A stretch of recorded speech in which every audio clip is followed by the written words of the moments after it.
এই সময় কম, শুরু করো।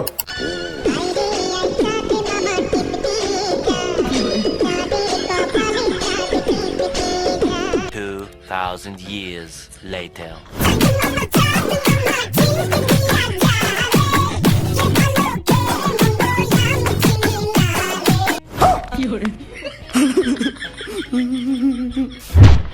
ये अभी ट्रेलर है, पिक्चर अभी बाकी है। मैं बोला है ना, पिक्चर अभी बाकी है। সময় বদলাতে পারে না এমন কোনো জিনিস নেই। সঠিক বলেছেন। সময় বদলানোর কারণে সানি লিওন হয়েছে নায়িকা, জনি সিনস হয়েছে হুজুর,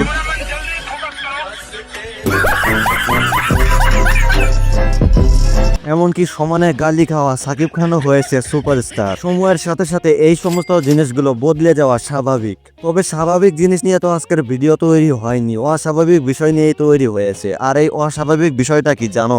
জানি না। ওকে, না জানলে আমি জানিয়ে দিচ্ছি। সাকিব খানের একটা সিনেমা রয়েছে, সিনেমাটির নাম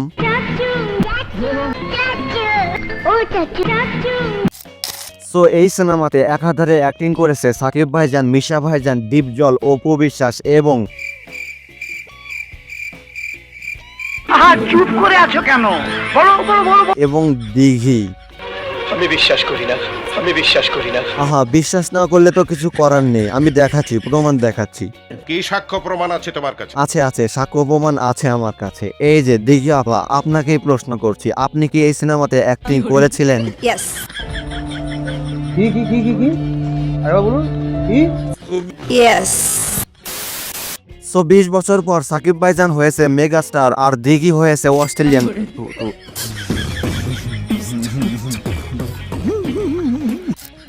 সো 20 বছর পর দিঘি যখন সাকিব ভাইজানকে চাচ্চু বলে ডাকে, তখন সাকিব ভাইজানের রিয়াকশন কি? আহা, চাচুকে কি বলবো? চাচুকে কি বলবো? সো এই চাচ্চু সিনেমাটির দৈর্ঘ্য প্রায় 2 ঘন্টা 30 মিনিটের কাছাকাছি। কিন্তু এই 2 ঘন্টা 30 মিনিট সময়ের মধ্যে প্রায় 30 মিনিট শুধুমাত্র মিউজিক ভিডিও প্লে হয়েছে।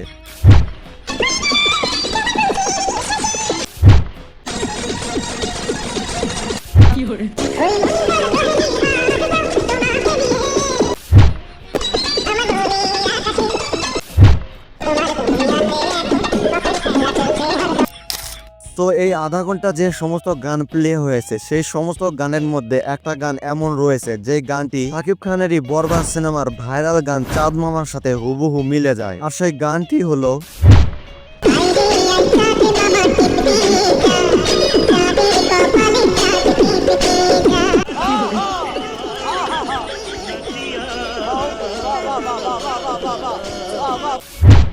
এটা ছিল চাচু সিনেমার চাঁদ মামা গান। আর এখন শুনবো বর্তমান সময়ের ভাইরাল গান চাঁদ মামা।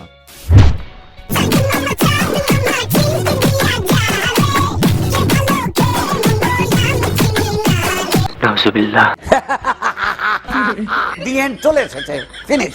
না, এখনো দি এন্ড চলে আসেনি, এখনো ভিডিও ফিনিশ হয়নি, এখনো অনেক কিছু বাকি রয়েছে। আচ্ছা, তো চলো আর কথা না বাড়িয়ে শুরু করি আজকের এই ভিডিও। তবে হ্যাঁ, আগে ইন্ট্রো।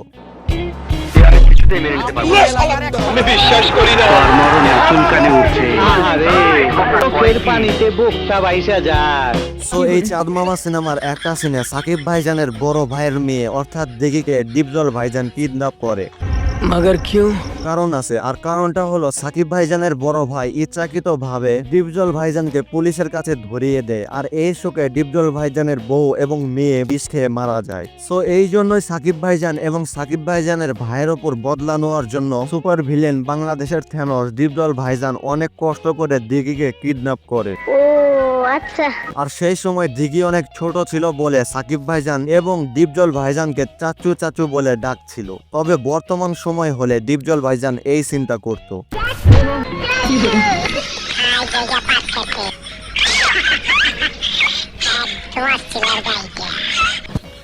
কি বলবো, যাই হোক।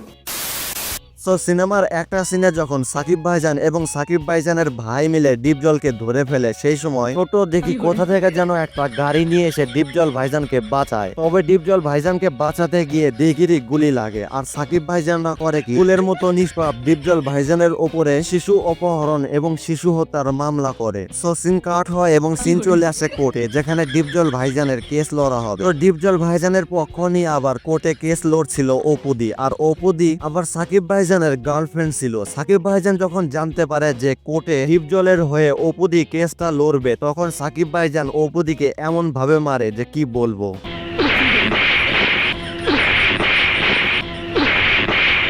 ভাই সত্যি বলছি, বয়ফ্রেন্ডের হাতে গার্লফ্রেন্ডকে এরম ভাবে মার খাওয়ার দৃশ্য শুধুমাত্র বাংলা সিনেমাতেই দেখা সম্ভব। সঠিক বলেছেন, আপনার বুদ্ধি ভালো। তো আদালতে ডিপজল ভাইজানের কেসটা অনেকদিন চলে, সারা দেশে তোলপাড় লেগে যায়। তবে একটা সময় ডিপজল ভাইজান হেরে যায় এবং সাকিব ভাইজানরা জিতে যায়। সো জাজ তার রায় শোনাবে, এমন সময়ই হয় একটা আজব কাহিনী। আর কাহিনীটা ছিল শিশু নির্যাতন।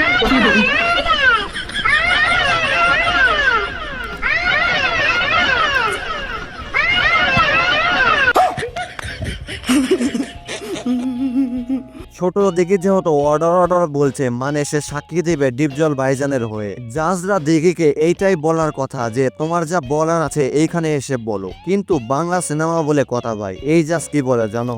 আজকের মামলার তুমি সাক্ষী না, তুমি জজ। কি আরে বলুন কি? আজকের মামলার তুমি সাক্ষী না, তুমি জজ। সো ছোট দেখি ডিপজল ভাইজানের ব্যাপারে অনেক ভালো ভালো কথা বলে এবং বলে যে সে আমার উপর কোনো অত্যাচার করেনি। তো দিঘির এই কথা শোনার পর জাজ ডিপজল ভাইজানকে কোনো ধরনের শাস্তি দেয় না এবং তাকে ছেড়ে দেয়। খতম। আরে না না, এখনো খতম হয়নি, এখনো অনেক কিছু বাকি আছে। তোমার কাছে আমার একটা প্রশ্ন, তোমাকে জেলে আটকে রাখা হয়েছে আর এই সময়ের মধ্যে তোমার মেয়ে বিষ খেয়ে মারা গেছে। তোমার মেয়ের কবর দেখাতে তোমাকে নিয়ে যাওয়া হলো এবং সেই কবরে গিয়ে তুমি কি করবে? এক্সকিউজ মি স্যার, আমি স্যার উত্তরটা জানি, বলবো স্যার? আচ্ছা জানলে বলো, উত্তরটা কি হবে বলো। জানি না। ওকে, না জানলে আমি বলে দিচ্ছি। তুমি নিশ্চয়ই কবরে গিয়ে কান্না করবে এবং তোমার মেয়েকে জড়িয়ে ধরে শেষবার বিদায় দিবে। কিন্তু এই সমস্ত নিয়ম কানুনকে ভেঙে ফেলেছে ডিপজল ভাইজান। তার মেয়ে যখন মারা যায় তখন সে কি করে জানো? আমি আর কি বলবো, তোমরাই দেখে নাও। কি করে? আমার কি জ্বালাচ্ছে রে মা, আমার কি জ্বালাচ্ছে রে মা, আমার কি জ্বালাচ্ছে রে মা, আমার কি জ্বালাচ্ছে রে মা। মজা আয়া। সো ভিডিওটি ভালো লাগলে এই চ্যানেলের অন্য ভিডিওগুলো দেখো এবং এই চ্যানেলটি সাবস্ক্রাইব করতে ভুলবে না।